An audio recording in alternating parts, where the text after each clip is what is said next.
March 13th, 1995. Mr. Furman's global attitudes toward race specifically, and in particular, couples that are racially mixed, such as Mr. Simpson and Nicole, is fair game for questioning. Who is the real Mark Fuhrman? Weren't you a little bit angry that you were being shoved out for murder in your own territory? No.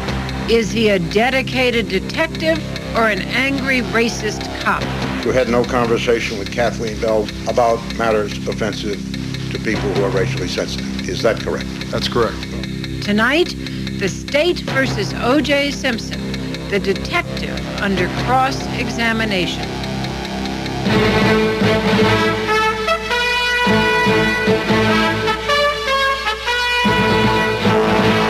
This is ABC News Nightline. Substituting for Ted Koppel and reporting from Washington, Cokie Roberts. It was the day avid trial watchers have been waiting for. The detective whose life has been picked over piece by piece, both on TV and in print.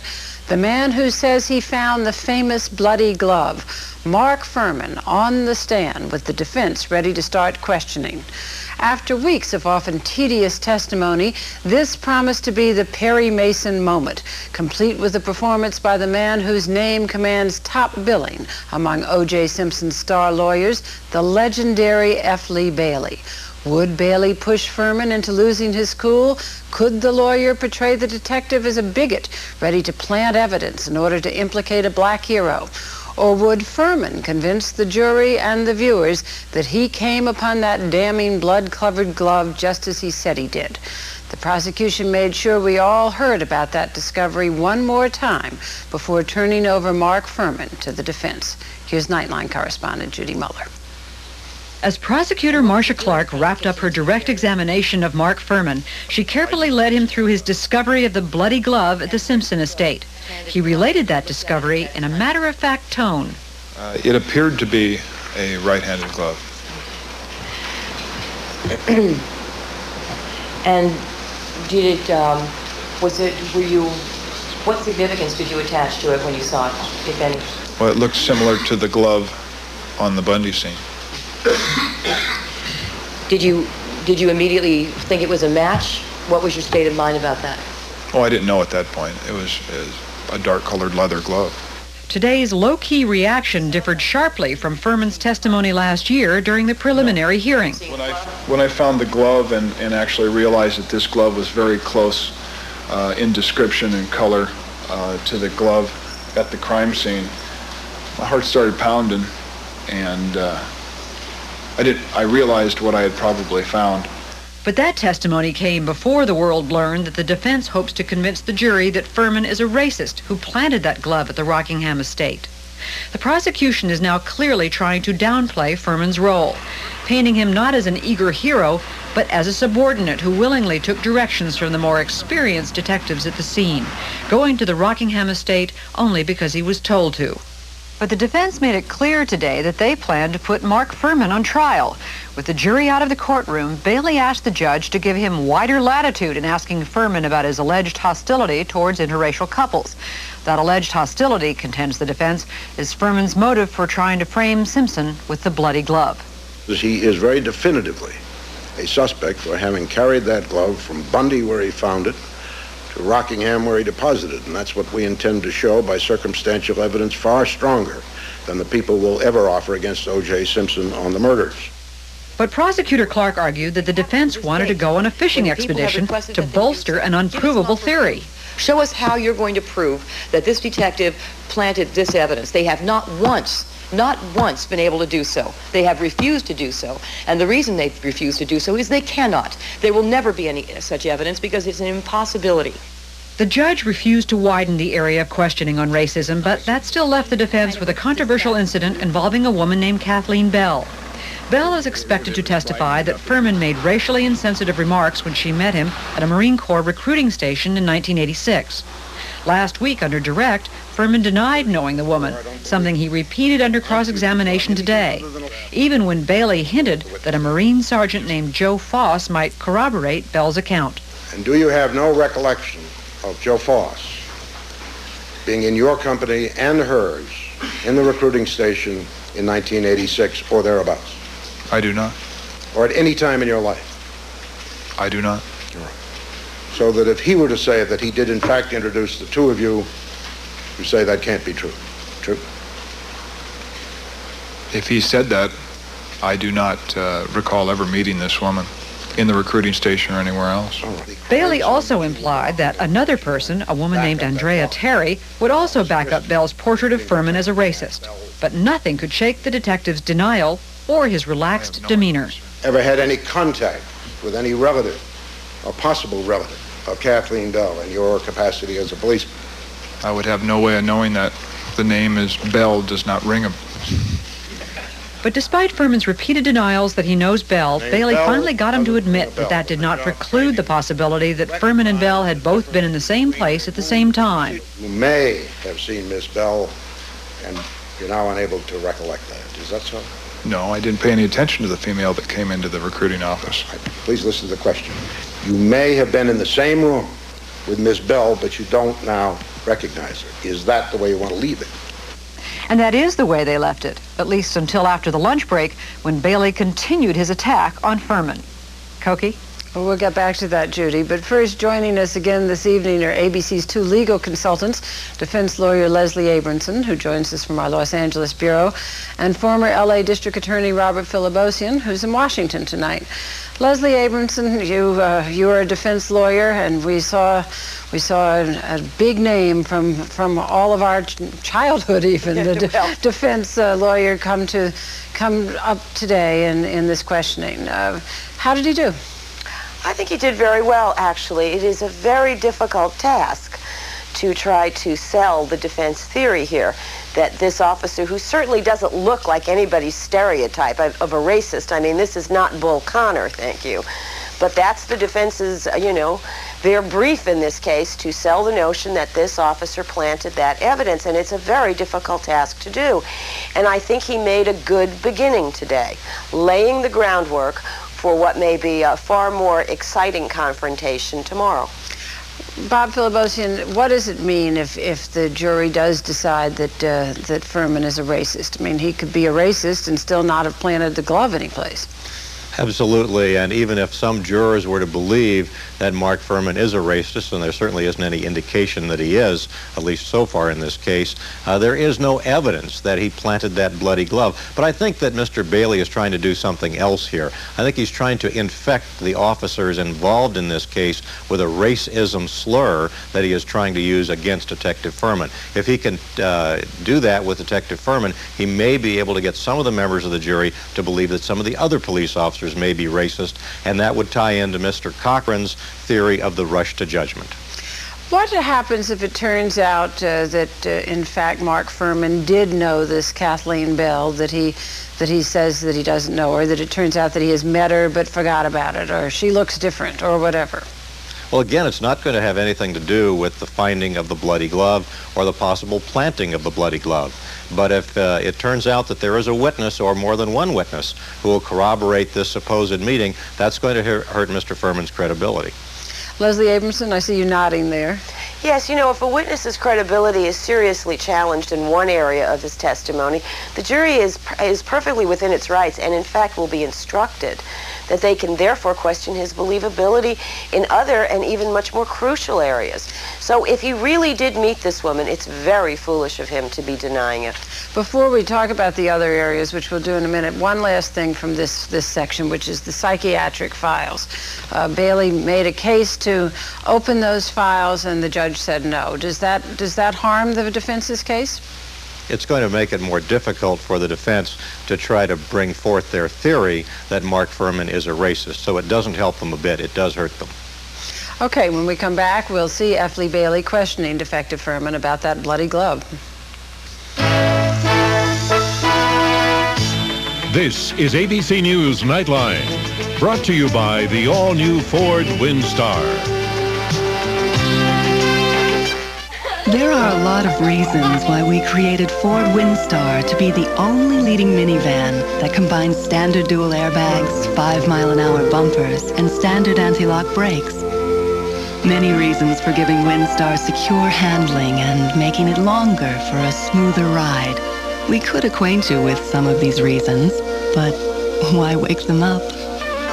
Ford Windstar, created for the most important people in the world. Thanks to Sprint Business, a company in Carrollton, Texas, is exporting mice to 40 countries. Now we're global.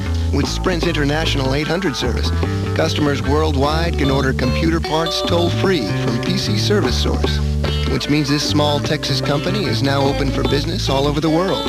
And international sales double. We'll help your business do more business. Call Sprint Business. Is it a miracle cure? Some people with Parkinson's disease are getting relief at the snap of a finger. Watch and you'll understand on World News Tonight with Peter Jennings.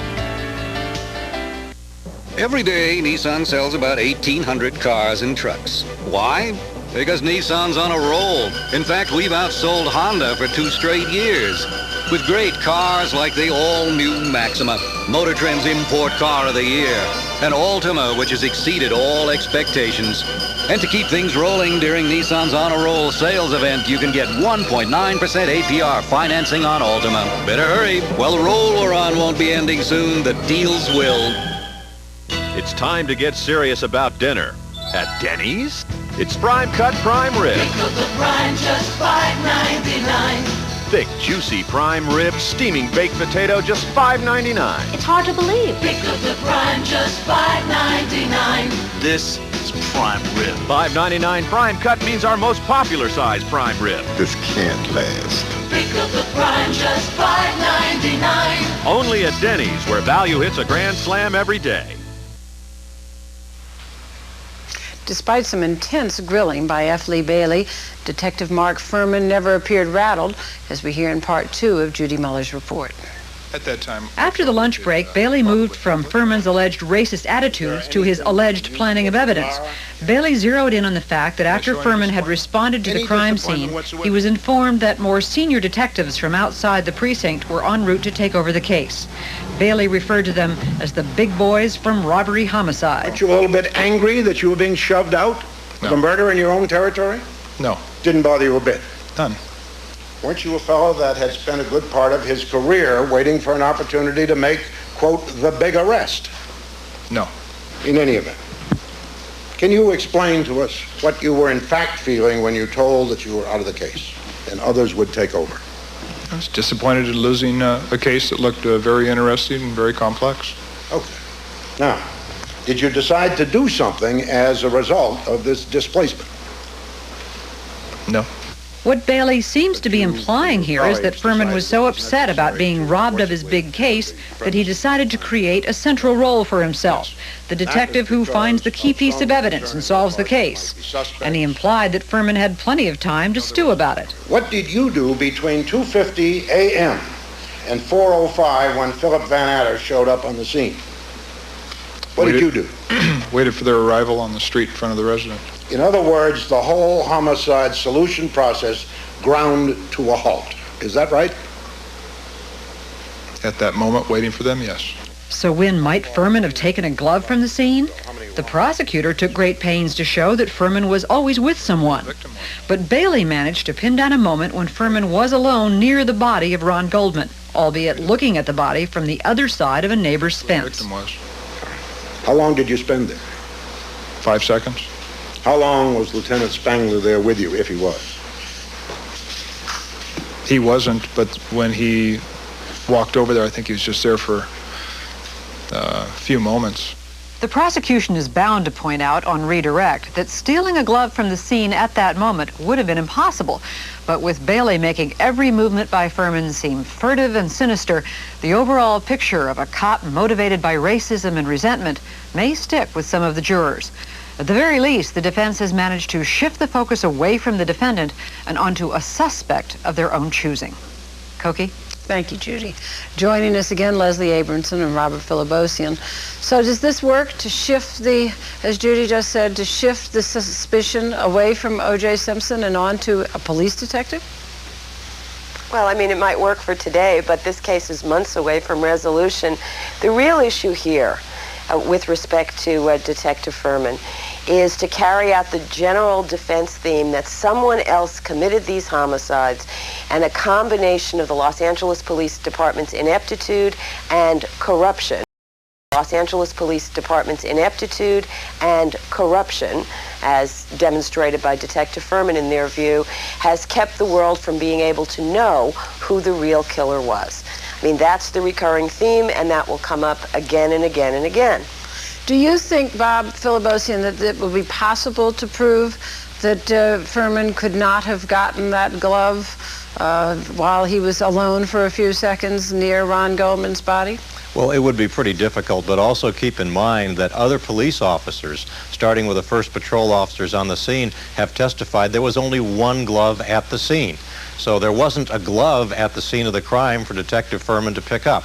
That is something that I'm sure that the prosecutors will get back into on their redirect examination of Detective Furman. But I think that Mr. Bailey's assertion that Detective Furman was so upset by not being assigned to this case that he planted evidence is just plain silly. I mean, it doesn't even make sense. Well, go ahead. Let me just say one thing, though. It is rather unusual, based on my experience of 25 years doing these kinds of cases, for a homicide detective to care at all if someone else takes over a complicated homicide investigation like this. This means tremendous hard work. And the homicide detectives that I know would not be at all disappointed or upset if someone comes along and says, we'll take this one off your hands. I'm sure you've got plenty of other stuff to do. So there is something unusual about Detective Furman in a lot of little ways that Mr. Bailey is pointing out. The fact that we know he made racist remarks to his psychiatrist. I mean, the fact that the defense can't prove it through that piece of evidence doesn't deny the fact there is something off about Detective Furman. And the question is, how much of it can they prove? I find that interesting, and obviously I don't know what's in the minds of the jurors, but I'm sort of surprised to hear what you're saying, that in 25 years that you haven't seen detectives who would be sorry to see the big case taken away from them. It would seem to me that that would be something that a detective would want, is the big name fancy case. Why wouldn't that be the case? Well, why would they want to do that? I mean, they're not supposed to. I mean, I realize this get lost in this case, but they're not supposed to be celebrities, you know. They're supposed to be solving crimes.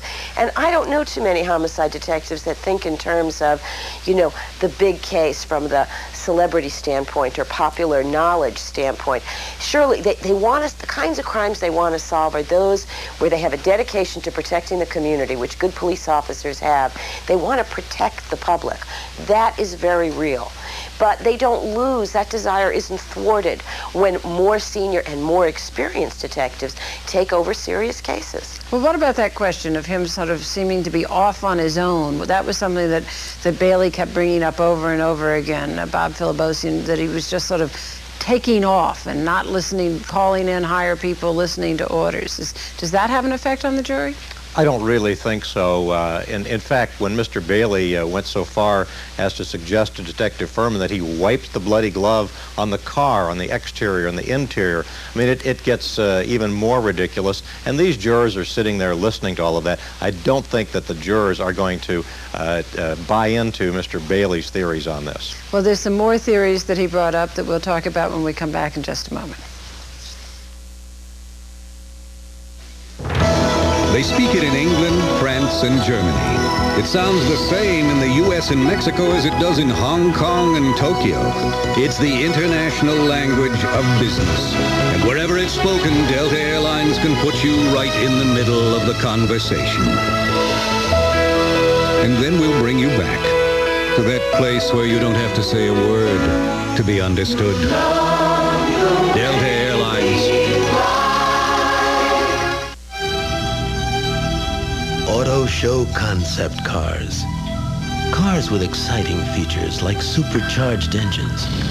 Finally, someone's built one for you. Introducing the 1995 Riviera with an available supercharged engine that breathes deep for maximum power. It's amazing what a breath of fresh air can do. The all-new Riviera by Buick. What a concept. Next time, how much is a college education really worth? Plus from Outbreak, Renee Russo. And new music from Sheena Easton on the next Good Morning America. Here on ABC. Western. Romance. Western. Romance. Western. Romance. Western. Come on. Just spend the extra buck. Take a little trip to the nearest Sunburst Video and spice up your life for a mere 99 cents.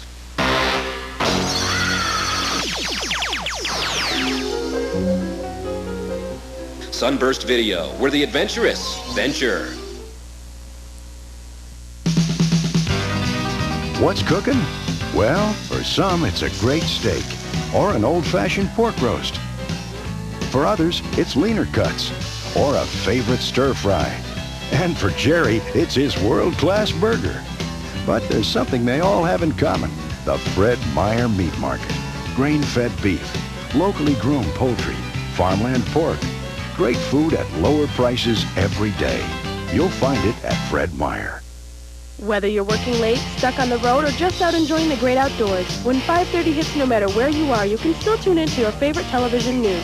KAP 35 News. It's simple. Just tune your AM radio to 1460 KMWX.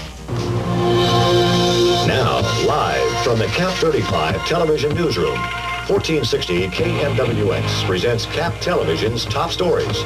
Tune in to AM 1460 for your look at local news with KAP 35 at 5:30. TV news worth listening to. And we're back once again with defense lawyer Leslie Abramson and former district attorney Robert Filibosian. Bob, you said at the end of the last segment that there was this question of Bailey's to Furman about taking the glove and wiping it around the Bronco. What was the point of that? Is there something more that's going to come from that we're going to hear more of tomorrow or the next day?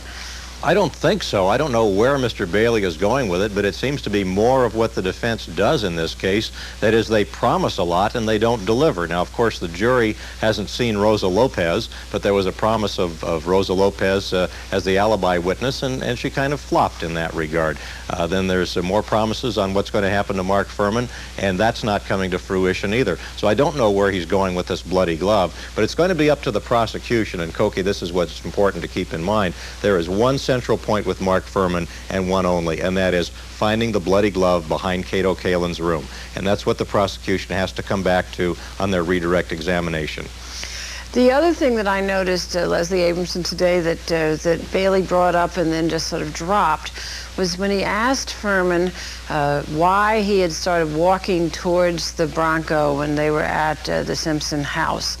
And he said, well, he was just sort of walking around, and then he saw something which he has described as a 1/4 of an inch, I mean a little bitty teeny speck of blood above the handle on the driver's door. And then he said it was at about 5:20 in the morning, not yet dawn, and he didn't have his flashlight on. Now, I don't know how you would see such a thing. Is that, again, there were sort of these tantalizing little tidbits put out there without any follow-up on that. What should we expect there? Nothing, or are we all just supposed to look at that and say, aha? Well, if it were me, I would do a little videotaped experiment with an eraser-sized drop of blood on a white car at 5:20 in the morning here in Los Angeles. And remember, we're not in the defense case yet, but there is this little aspect of Detective Furman, sort of the little Superman. I mean, that's some pair of eyes that can see that sort of thing at 5:20 in the morning.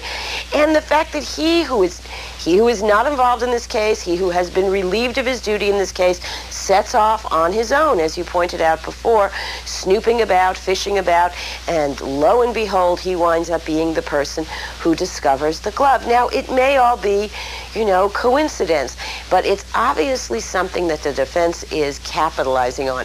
Remember, Bailey has just begun with this witness. I think things may all become a bit clearer tomorrow. And what can we expect then? I think what he's going to do is take every single thing that that Detective Furman has said today that somewhat compromise him. For example, what Judy pointed out in the first part of her piece, the fact that he is trying very hard to underplay the significance of the glove. Stuff about the homicide kit. He asked him to describe the homicide kit, which led to a description of many things that could have hidden the glove in transit. I think all of that is going to wind up being played out against Detective Furman, sort of boom, boom, boom tomorrow, and we'll get a much clearer picture of what Bailey's entire thesis of this officer is. What about that boom, boom, boom, though, Bob Philibosian? I was watching a lot today with a lot of people who were kind of getting irritated with F. Lee Bailey as they watched. Is it possible the jury is getting irritated too? That's entirely possible. Of course, we can't see the jurors, and we haven't been in the courtroom to observe them. And these jurors have been notoriously stone-faced. They're not portraying emotion from talking to our reporters from ABC who've been in the courtroom with them. But I think, from my experience, jurors do sometimes get irritated with attorneys who go into areas that really aren't proving anything when it really comes down to the bottom line. We only have a few seconds left, Leslie. Tell us tomorrow what's the main thing we should watch for. Oh, I think what you want to watch for is for Bailey to start pulling out the counter evidence he has to some of the things that Furman said. I expect, for example, he will, the best way, play the video or at least confront Detective Furman with his testimony from the preliminary hearing. I mean, that kind of confronting him with the impeaching evidence to the extent he can do that with Furman on the witness stand. Okay, thank you very much, Leslie Abramson, Bob Philibosian. I'll be back in just a moment. Will Peter save Gramercy Press? Will Ellen lower her literary standards? Will Martin check his email? Gramercy Press, the new season. It's here! This is the huge GE Profile 30 refrigerator. And since it's the largest refrigerator of its kind, you may wonder how it will fit in your kitchen. But while smart space designs like quick space shelves, huge freezer baskets, and deep door bins give you so much more space inside, you'll be astonished to find that it doesn't take up an inch more space outside. The GE Profile 30. It fits because it's only bigger on the inside.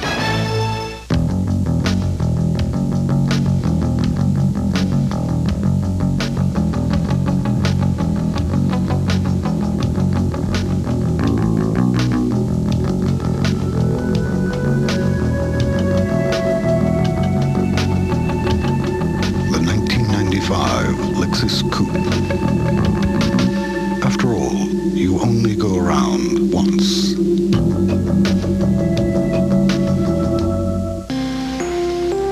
Money, power, fear, Chinese food. And that's just the first commercial. Gramercy Press, the new season. Harvey's new 99-cent Southwest Melt. Slow-roasted beef, tangy cheddar, and a wild Southwestern sauce. A big taste for a real small price. Baseball is still America's favorite pastime, and collecting baseball cards is as popular and fun as ever. At Ron's Coin and Book Centers, we've got one of Central Washington's largest selection of quality baseball cards. We've got cases, boxes, wax packs, rack packs, individuals, great players, oldies and goodies. We've got just about anything your heart desires. No matter what card you're looking for, we've got it. If we haven't got it, we'll get it. We're Ron's Coin and Book Centers, 3 locations in Yakima.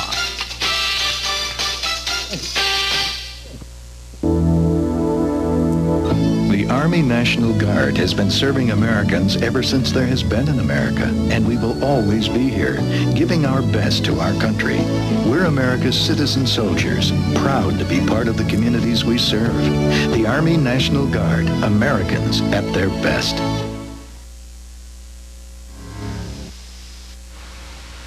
Tomorrow on World News Tonight with Peter Jennings, is it a miracle cure?